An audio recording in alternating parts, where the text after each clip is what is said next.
नमस्कार, मैं कविता भारद्वाज और आज हम पढ़ रहे हैं कविता कैमरे में बंद अपाहिज, जिसके कवि हैं रघुवीर सहाय जी। कवि परिचय जान लेते हैं पहले। रघुवीर सहाय जी का जन्म सन 1929 लखनऊ उत्तर प्रदेश में हुआ था। उनकी प्रमुख रचनाएं अगर बात की जाए तो अज्ञेय द्वारा संपादन किया था, जिसका अज्ञेय जी ने दूसरा सप्तक जो 1951 में प्रकाशित हुई। आरंभिक कविताएं उनकी महत्वपूर्ण काव्य संकलन सीढ़ियों पर धूप में, आत्महत्या के विरुद्ध, हंसो हंसो जल्दी हंसो, पत्रकारिता। तो इस तरह से ऑल इंडिया रेडियो के हिंदी समाचार विभाग से उनका संबंध रहा। फिर हैदराबाद से निकलने वाली पत्रिका कल्पना और उसके बाद दैनिक नव भारत टाइम्स तथा दिनमान में से उनका संबंध रहा। तो उनको सम्मान साहित्य अकादमी पुरस्कार उनको मिल चुका है और सन 1990 में दिल्ली में उनका निधन हो गया। अगर बात करें रघुवीर सहाय जो थे, उन्होंने समकालीन उस समय के जो हिंदी कविता के संवेदनशील एक तरह से वो चेहरा हैं। सड़क, चौराहा, दफ्तर, अखबार, संसद, बस, रेल, बाजार की बेलौस भाषा में उन्होंने कविता लिखी है। घर, मोहल्ले, चरित्रों पर कविता लिखकर इन्हें हमारी चेतना का स्थायी नागरिक बनाया है। हत्या, लूटपाट और आगजनी, राजनीतिक भ्रष्टाचार, छल छद्म इनकी कविता में उतरकर खोजी पत्रकारिता की सनसनीखेज रपटें नहीं रह जाते, बल्कि आत्मान्वेषण का माध्यम बन जाते हैं। अपने आप को अपने को जानने का एक तरह से माध्यम बन जाते हैं। यह ठीक है कि पेशे से वे पत्रकार थे, लेकिन वे सिर्फ पत्रकार ही नहीं थे, सिद्ध कथाकार और कवि भी थे। कविता को उन्होंने एक कहानीपन और एक नाटकीय वैभव दिया। जातीय और व्यक्तिक समृद्धियाँ उनके यहाँ नहीं के बराबर हैं, इसलिए उनके दोनों पांव वर्तमान में ही गड़े हैं। मतलब उन्होंने केवल वर्तमान को लेकर ही कविताएं लिखी हैं ज़्यादातर। बावजूद इसके मार्मिक उजास और व्यंग बुझी खुरदरी मुस्कानों से उनकी कविता पटी पड़ी है। छंदानुशासन के लिहाज से भी वे अनुपम हैं, पर ज़्यादातर बातचीत की सहज शैली में ही उन्होंने लिखा है और बखूबी लिखा है। बहुत अच्छा लिखा है उन्होंने। बतौर कवि और पत्रकार और कवि, घटनाओं में निहित विडंबना और त्रासदी को भी उन्होंने देखा है। क्योंकि एक पत्रकार रहे तो उन्होंने हर तरह की जो परिस्थितियां हैं उन्होंने देखी हैं। रघुवीर सहाय की कविताओं की दूसरी विशेषता है छोटे या लघु की महत्ता का स्वीकार। मतलब छोटे को भी उन्होंने बहुत उसका भी महत्व दिया है। वे महज बड़े कहे जाने वाले विषयों पर, समस्याओं पर ही दृष्टि नहीं डालते, बल्कि जिनको समाज में हाशिए पर रखा जाता है उसके अनुभवों को भी अपनी रचनाओं का विषय बनाते हैं। रघुवीर जी ने भारतीय समाज में ताकतवरों की बढ़ती हैसियत और सत्ता के खिलाफ भी साहित्य और पत्रकारिता के पाठकों का ध्यान खींचा है। रामदास नाम की उनकी कविता आधुनिक हिंदी कविता की एक महत्वपूर्ण रचना मानी जाती है। अब बात करें अगर हमारी कविता कैमरे में बंद अपाहिज, तो अत्यंत साधारण और अनायासी प्रतीत होने वाली शैली में समाज की दारुण विडंबना को पकड़ने का जो कला रघुवीर सहाय जी की कविताओं में दिखती है, उसका यह कविता एक तरह से प्रतिनिधि उदाहरण है। यहाँ प्रस्तुत कविता कैमरे में बंद अपाहिज जो लोग भूल गए हैं संग्रह से ली गई है। उनका जो संग्रह है जो लोग भूल गए हैं उससे यह कविता ली गई है। जो शारीरिक चुनौती को झेलते व्यक्ति से टेलीविज़न कैमरे के सामने किस तरह के सवाल पूछे जाएंगे और कार्यक्रम को सफल बनाने के लिए उससे कैसी भंगिमा की अपेक्षा की जाएगी, इसका लगभग सपाट तरीके से बयान करते हुए कवि ने एक तरह से पीड़ा के साथ दृश्य संचार माध्यम के संबंध को रेखांकित किया है। किसी की पीड़ा को बहुत बड़े दर्शक वर्ग तक पहुंचाने वाले व्यक्ति को उस पीड़ा के प्रति स्वयं संवेदनशील होने और दूसरों को संवेदनशील बनाने का दावेदार होना चाहिए। मतलब जो दूसरों की पीड़ा को दिखा रहा है उसे स्वयं भी संवेदनशील होना चाहिए, ऐसा कवि कहने का प्रयास कर रहे हैं। लेकिन विडंबना यह है कि आप जब पीड़ा को पर्दे पर उभारने का प्रयास करते हैं तब कारोबारी दबाव के तहत आपका रवैया संवेदनहीन हो जाता है। कारोबारी दबाव है, उसके कारण जो संवेदना दिखा रहे हैं, पीड़ा दिखा रहे हैं, वो खुद ही संवेदनहीन हो जाते हैं। सहाय जी की यह कविता टेलीविज़न स्टूडियो के भीतर की दुनिया को उभारती ज़रूर है, लेकिन यह आवश्यक नहीं है कि इसे सिर्फ टेलीविज़न माध्यम से जोड़कर देखा जाए। अपनी व्यंजना में यह कविता हर ऐसे व्यक्ति की ओर इशारा करती है, जो व्यंजना क्या है, जो हर व्यक्ति के लिए, सिर्फ एक टेलीविज़न माध्यम के लिए नहीं, हर व्यक्ति के लिए जो जिस तरह का काम कर रहा है, क्या उसके किसी भी मजबूरी के कारण वो दूसरों के प्रति असंवेदनशील हो जाता है, हर उस व्यक्ति की ओर इशारा ये कविता कर रही है, जो दुख, दर्द, यातना, वेदना को बेचना चाहता है। इस कविता को शारीरिक चुनौती झेलते लोगों के प्रति संवेदनशील नज़रिया अपनाने के लिए प्रेरित करते पाठ के रूप में भी देखा जा सकता है। इसके लिए कवि ने घोर संवेदनहीनता को रेखांकित करने का तरीका अपनाया है। यह दिखलाता है कि किस तरह करुणा जगाने के मकसद से शुरू हुआ कार्यक्रम क्रूर बन जाता है। तो आइए अब देखते हैं, पढ़ते हैं कविता कैमरे में बंद अपाहिज। कैमरे में बंद अपाहिज, ये कविता जो है एक तरह से व्यंग्य कविता है। व्यंग्य किया गया है जो पत्रकारों पर, जो संचालक हैं, जो टीवी प्रोग्राम जो हैं, कार्यक्रम जो हैं, उनके जो संचालक हैं, उन पर व्यंग्य करती हुई ये कविता है।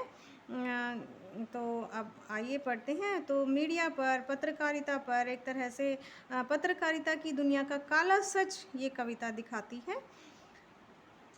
तो क्या कहते हैं, हम दूरदर्शन पर बोलेंगे, हम समर्थ शक्तिवान, हम एक दुर्बल को लाएंगे एक बंद कमरे में। अब यहाँ पर कवि क्या कहते हैं कि हम दूरदर्शन पर बोलेंगे। अब दूरदर्शन पर पत्रकारों के लिए, हम किसके लिए प्रयोग हुआ है, हम यहाँ पर पत्रकारों के लिए प्रयोग हुआ है। जो पत्रकार जो दूरदर्शन पर कार्यक्रमों का संचालन करते हैं, तो उन संचालकों के लिए प्रयोग हुआ है, पत्रकारों के लिए। तो हम दूरदर्शन पर बोलेंगे, पत्रकार बता रहे हैं लोगों को हम दूरदर्शन पर बताएंगे लोगों को, हम समर्थ शक्तिवान, अपने आप को ताकतवर मानते हैं, समर्थ मानते हैं, शक्तिवान मानते हैं, अपने आप को वो ताकतवर मानते हैं, और हम एक दुर्बल को लाएंगे एक बंद कमरे में। अब यहाँ पर दुर्बल जो दूसरों को जो कमज़ोर मानते हैं, स्वयं को शक्तिवान मानते हैं पत्रकार, और दूसरों को कमज़ोर मानते हैं, तो एक दुर्बल को, कमज़ोर व्यक्ति को लाएंगे एक बंद कमरे में। एक ऐसा कमरा जहाँ पर वो कार्यक्रम का संचालन कर रहे हैं, कैमरे के सामने वो एक कमज़ोर व्यक्ति को, दुर्बल मतलब कमज़ोर व्यक्ति को लेकर आएंगे एक बंद कमरे में, और उसके बारे में बताएंगे। अब क्या बताएंगे, उससे पूछेंगे तो क्या आप अपाहिज हैं, तो आप अपाहिज क्यों, आप क्यों अपाहिज हैं। अब देखिए, उससे ऐसे प्रश्न पूछेंगे कि उसका दुख जो है, उसके मन में जो पहले से ही दुख है वो और अधिक बढ़ जाए। उसे ऐसे प्रश्न दिख रहा है कि वो अपाहिज है, तो उसे इसे फिर भी पूछते हैं उससे कि क्या आप अपाहिज हैं, और आप अपाहिज क्यों हैं, कि अब इसमें भी उसकी जो गलती नहीं है कि वो अपाहिज क्यों है। अब वो क्या जवाब दे कि वो अपाहिज क्यों हुआ है, जानबूझकर थोड़ी कोई अपाहिज हो सकता है। तो इस तरह से उससे ऐसे प्रश्न किए जाते हैं, आप अपाहिज क्यों हैं, क्या आप अपाहिज हैं। वो दिख रहा है कि वो अपाहिज व्यक्ति है, फिर भी उससे पूछते हैं कि क्या वो अपाहिज है। तो इस तरह से पत्रकारिता की दुनिया का काला सच एक तरह से मीडिया पर व्यंग्य किया गया है कि मीडिया के जो लोग हैं वो किसी अपने कार्यक्रम को सफल बनाने के लिए जो है ऐसे लोगों को लाते हैं, और उनसे ऐसे कमज़ोर व्यक्तियों को लाते हैं, और उनसे ऐसे प्रश्न पूछते हैं कि उनकी जो पीड़ा है वो कम होने की बजाय जो पहले से ही दुखी हैं उनके मन में और वो पीड़ा और अधिक बढ़ जाए, तो ऐसे उनसे प्रश्न किए जाते हैं। आपका अपाहिजपन तो दुख देता होगा, देता है। आप देखिए, प्रश्नालंकार है यहाँ पर, आपका अपाहिजपन दुख देता होगा। भाई, सुख किसको दे सकता है, अपाहिजपन, अपाहिज होना कोई स्वयं से थोड़ी चाहता है। अब दुखी ही देता है, अपाहिज होना कोई नहीं चाहता।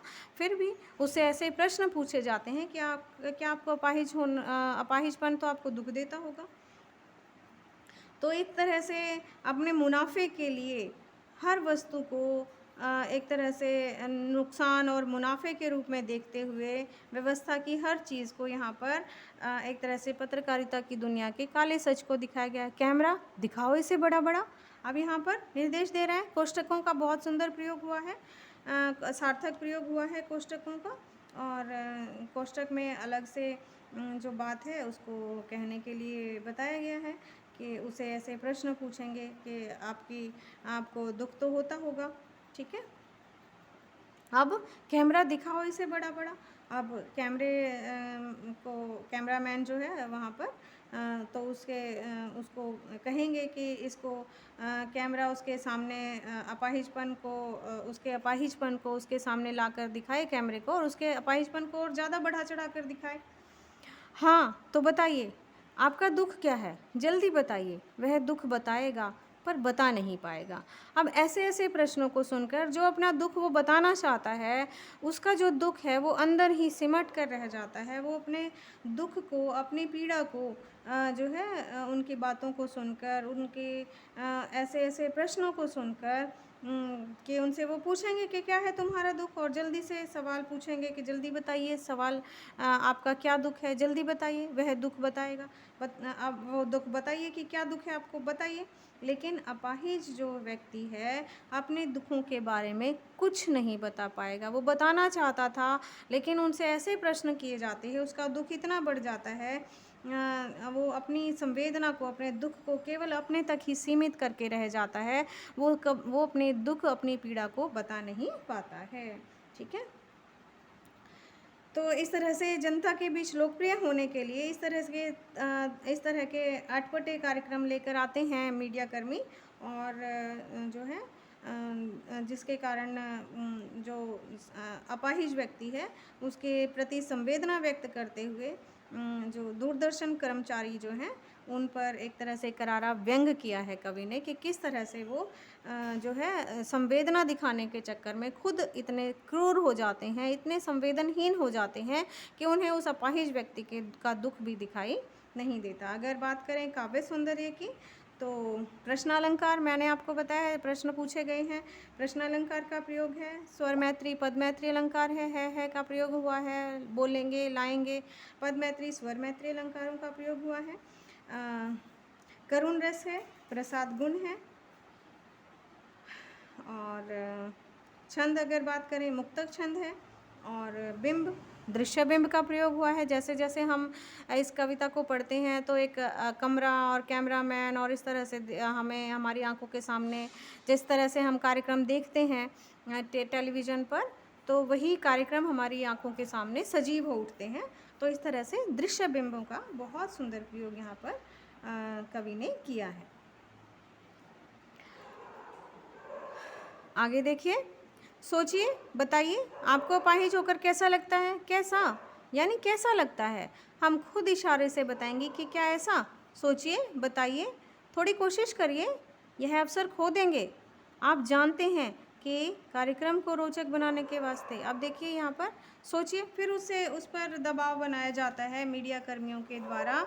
वो उतावले हो जाते हैं और उसको उकसाने की कोशिश करते हैं, उत्तर देने के लिए वो उकसाता है पत्रकार उसको। सोचिए कि आप सोचो अच्छे से और बताइए आपको अपाहिज होकर कैसा लगता है। अब ये कैसा प्रश्न हुआ, अपाहिज होकर कैसा लगता है। अब अपाहिज होकर कोई खुश थोड़ी होता है।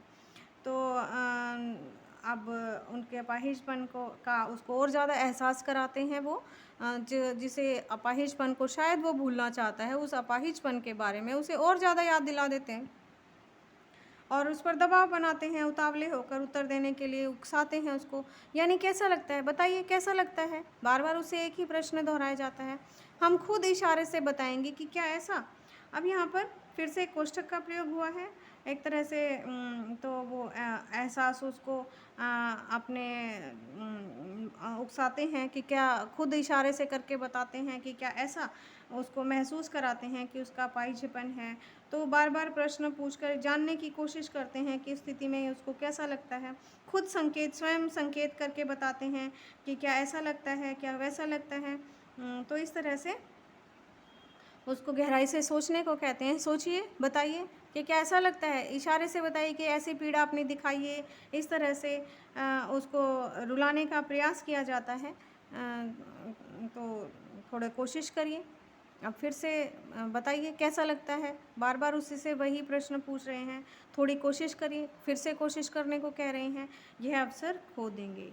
अब उनका जो सब्र है वो जवाब दे रहा है और वो उनसे कहते हैं कि गहराई से सोचो और बताओ, कोशिश करो बताने की, नहीं तो वो इस सुनहरे अवसर को, अब इसे वो अवसर बता रहे हैं कि लोगों को अपना दुःख बताने का जो उसके पास उनके उसके पास जो सुनहरा अवसर है उसे वो खो देने की बात करें कि अब फिर कार्यक्रम ख़त्म हो जाएगा तो वो अपनी पीड़ा नहीं बता पाएगा, तो उसे और ज़्यादा रुलाने का प्रयत्न वो किया जा रहा है।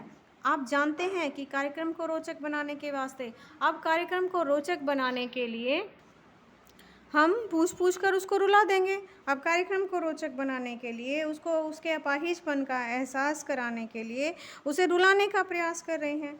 रुलाने के प्रयास में एक तरह से उनका एक घृणित कृत्य ही कहा जाएगा, जिसे वो और दर्शक भी उसको देखना चाहते हैं, इंतज़ार कर रहे हैं, आप भी उसके रो पड़ने का करते हैं।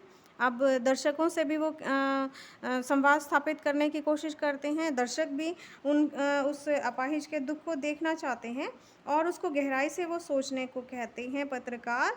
और वो कहते हैं कि दूरदर्शन के सामने जो तुम अपना ये दूरदर्शन के सामने बैठने का सुनहरा अवसर जो उसको मिला, इसे सुनहरा अवसर बता रहे हैं और वो कहते हैं ये मौका तुम खो दोगे। और उसको दोबारा से कहता है कि इस कार्यक्रम को जो कार्यक्रम जो है उसको लगभग रोने की स्थिति में ही ला देते हैं, उसे इंतज़ार करते हैं कि हम पूछ-पूछ कर रुला देंगे। उसको रुलाने का पूरा प्रयास यहाँ पर किया जाता है कार्यक्रम को सफल बनाने के लिए। उस अपाहिज से इतने प्रश्न पूछे जाते हैं कि वह लगभग रोने को हो जाता है।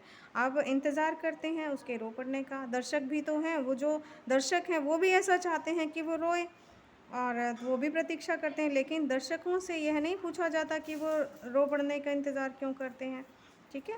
तो सभी उससे तो प्रश्न पूछ लेते हैं, लेकिन दर्शकों का भी यहाँ पर जो लोग हैं वो भी दूसरों की पीड़ा में ही आनंद पाना चाहते हैं। उनसे कोई यह प्रश्न नहीं पूछता कि वो उसके रोने का इंतज़ार क्यों कर रहे हैं। तो इस तरह से कविता में अपाहिज व्यक्ति के प्रति यहाँ पर कवि ने अपनी पूरी सहानुभूति जो है एक तरह से व्यक्त की है।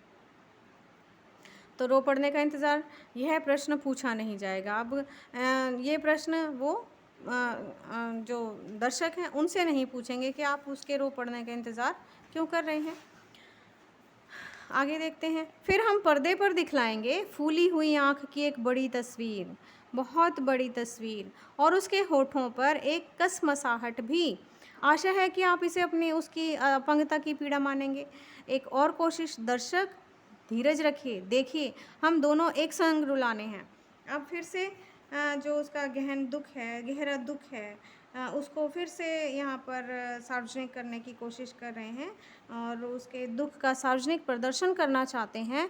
अब क्या करते हैं वो जो अपाहिज व्यक्ति है वो अपने दुःख को और इतना दोबारा से उस दुःख को उसके सामने आ गया है, उस दुःख के कारण अब वो रो भी नहीं पा रहा है, अपना दुःख भी नहीं बता पा रहा है। तो अब मीडिया कर्मी क्या करते हैं, उसे फिर से पर्दे पर दिखाते हैं। उसकी अब वो खुद नहीं रो रहा है तो बड़ी-बड़ी उसकी आँख की, फूली हुई आँख की, जो दुःख के वजह से, दर्द की वजह से जो उसकी आँख फूल गई है, उसकी आँख की एक बड़ी-सी तस्वीर वो दिखाते हैं, बहुत बड़ी तस्वीर। उसके होठों पर एक कसमसाहट मतलब वो बताना भी चाहता है लेकिन बता नहीं पा रहा है। तो अब उस कसमसाहट को वो बताने की कोशिश कर रहे हैं। उसको ऐसे प्रश्न पूछकर मजबूर किया गया, लेकिन फिर भी वो अपनी पीड़ा नहीं बता पाया। तो उसकी एक दूरदर्शन एक पर्दे पर उसकी बहुत बड़ी-सी तस्वीर दिखाई जाएगी, जिसमें ये दिखाया जाए कि वो कैसे उसका दर्द, उसके भावों को दिखाया जाएगा कि वो कितना परेशान है, कितना दुखी है। तो अपने कार्यक्रम की सफलता के लिए जो है उसके व्यक्ति को, अपाहिज व्यक्ति को बार-बार रुलाना चाहते हैं और बार-बार उसकी पीड़ा को लोगों को दिखाना चाहते हैं और उसके साथ साथ ही उसके होठों की बेचैनी को भी तस्वीर में बड़ा-बड़ा करके दिखाया जाएगा। होठ बेचैनी, कसमसाहट मतलब बेचैनी। वो बताना भी चाहता है लेकिन दुःख की वजह से वो अपनी पीड़ा व्यक्त नहीं कर पाता। तो इस तरह से उसकी बेचैनी को भी बड़ा-बड़ा करके उसके दुःख से दर्शकों को जोड़ने के लिए इस तरह से उसके बड़े होठों की जो बेचैनी है उसको बड़ा करके वो दिखाते हैं। आशा है आप उसे उसकी अपंगता की पीड़ा मानेंगे। अब वो रो नहीं पा रहा है, इसलिए दर्शकों को कहते हैं कि ये उसकी अपंगता की पीड़ा है जो वो बता नहीं पा रहा है। उसकी पीड़ा को समझने के लिए कहते हैं कि आशा है, दर्शकों को कहा जाता है कि हाँ, आशा है कि आप इसकी पीड़ा को समझेंगे। तो इस तरह से एक उसके दुःख का सार्वजनिक प्रदर्शन यहाँ पर करते हुए दिखाया गया है और केवल पैसे कमाना ही जो है उनका एक प्रमुख उद्देश्य है, जिसका वर्णन यहाँ पर कवि ने किया है। एक तरह से बातचीत की शैली है और अप्रत्यक्ष बातें कहकर अप्रत्यक्ष रूप से कोष्ठकों का प्रयोग अप्रत्यक्ष बातों को कहने के लिए प्रयोग हुआ है। अब आगे देखिए, एक और कोशिश। दर्शक धीरज रखिए। अब फिर से कोशिश करते हैं, एक और कोशिश करना चाहते हैं दर्शक, दर्शकों को भी रोक के रखते हैं। धीरज रखिए, धैर्य रखिए, हम दोनों एक संग रुलाने हैं। अब वो अपील कर रही हैं दर्शकों से, अपील भी करते हैं कि दर्शक थोड़ा सा धीरज रखिए, थोड़ा सा धैर्य बनाए रखिए। अभी वो रोएगा, रुलाने की कोशिश वो कर रहे हैं। तो उसके अब यहाँ पर हम दोनों एक संग रुलाने हैं, वो बताते हैं, धीरज रखने को कहते हैं और बार बार दिखाकर उसकी फूली हुई आँख को दिखाकर अब दर्शकों को कहते हैं कि धैर्य रखें, हम एक और कोशिश करेंगे और उसकी पीड़ा को, अपाहिज व्यक्ति की पीड़ा को दिखाएंगे। तो इस तरह से उनका कहना है कि दूरदर्शन पर उसकी वेदना को, पीड़ा को दिखाना चाहते हैं और दर्शक और अपाहिज दोनों को एक साथ वो रुलाना चाहते हैं। अर्थात दूरदर्शन के जो अधिकारी हैं वो अपाहिज व्यक्ति की पीड़ा को बार बार दिखाकर दर्शकों को रुलाना चाहते हैं और वे अपने कार्यक्रम को सफल बनाना चाहते हैं। और फिर आगे देखते हैं, रुलाना चाहते हैं और कहते हैं आप और वह दोनों, आप दोनों को एक साथ रुलाना है। कैमरा बस करो, नहीं हुआ, रहने दो, पर्दे पर वक्त की कीमत है। अब मुस्कुराएंगे हम। अब यहाँ पर जो है उसकी पीड़ा को निर्धारित समय में उनको व्यक्त करना था। संचालक के बारे में यहाँ बता रहे हैं कि अब वो जब कोशिश की उन्होंने, लेकिन जो अपंग व्यक्ति है वो अपनी पीड़ा को व्यक्त नहीं कर पाया, तो अब समय, निर्धारित समय की पीड़ा को वो दिखा रहे हैं कि समय अब समाप्त हो गया है। तो उस निर्धारित समय में ही उसे पूरा करना होता है, उस पीड़ा को वो व्यक्त करना चाहते थे। तो अब वास्तविकता दिखाएंगे कि अब जो है पर्दे पर वक्त की कीमत है। अब मुस्कुराएंगे हम, वो वास्तविकता को दिखाएंगे, मुस्कुराएंगे। ठीक है। अब आप देख रहे हैं सामाजिक उद्देश्य से युक्त कार्यक्रम, बस थोड़ी सी कसर रह गई। धन्यवाद। अब यहाँ पर एक तरह से जो मीडिया कर्मी हैं, उनकी मीडिया जो है उनकी विश्वसनीयता पर एक तरह से प्रश्न चिन्ह लगा रहे हैं कवि। और जैसे ही कार्यक्रम जब समय समाप्त होता हुआ दिखाई देता है, वो अपने लक्ष्य में सफल नहीं हो पाते, उसको, अपाहिज को रुलाने में वो सफल नहीं हो पाते, तो कहते हैं बस करो, नहीं हुआ। आप रोक देते हैं कार्यक्रम को, समय के मूल्य का बहाना बनाते हैं कि समय बहुत मूल्यवान है, समय है, निर्धारित समय है उनके पास, और वो वहीं रोक देते हैं दर्शकों को। कार्यक्रम बंद होते ही दर्शक मुस्कुराने लगेंगे और इसी के साथ दूरदर्शन पर यह घोषणा की जाएगी कि घोषणा की जाएगी कि आप देख रहे हैं कि अभी तक दर्शक सामाजिक भावना से युक्त कार्यक्रम जो है वो देख रहे थे, सामाजिक उद्देश्य से, जिसका उद्देश्य सामाजिक था, सामाजिकता को दिखाना था। लेकिन जो है अगर हम कहें तो उसका उद्देश्य केवल अपने कार्यक्रम को लोकप्रिय बनाकर केवल व्यावसायिकता ही उसका एकमात्र उद्देश्य है। बस थोड़ी सी कसर रह गई। अब यहाँ पर लेकिन कुछ कारणों से पूरा कार्यक्रम नहीं हो पाया, उसमें थोड़ी सी कसर रह गई, वो अपाहिज की पीड़ा को ढंग से व्यक्त नहीं कर पाए, इसलिए दूरदर्शन के अधिकारी धन्यवाद कहकर अपना कार्यक्रम समाप्त कर देंगे। तो यहाँ पर कवि ने दूरदर्शन के अधिकारियों, अपाहिज व्यक्ति, दर्शकों पर, तीनों पर ही एक तरह से करारा व्यंग किया है। और यहाँ पर बात करें अनुप्रास अलंकार है, स्वर मैत्री, पद मैत्री अलंकार है, मुक्तक छंद है, करुण रस है, प्रसाद गुण है, साहित्यिक सरल भाषा का, आम बोलचाल की भाषा का यहाँ पर प्रयोग हुआ है। कोष्ठकों को देकर कवि ने अपनी बात को और ज़्यादा प्रभावशाली तरीके से कहने की कोशिश की है। और मीडिया की जो विश्वसनीयता है उस पर एक तरह से व्यंग यहाँ पर कवि ने किया है। आशा है आपको कविता समझ आई होगी। धन्यवाद।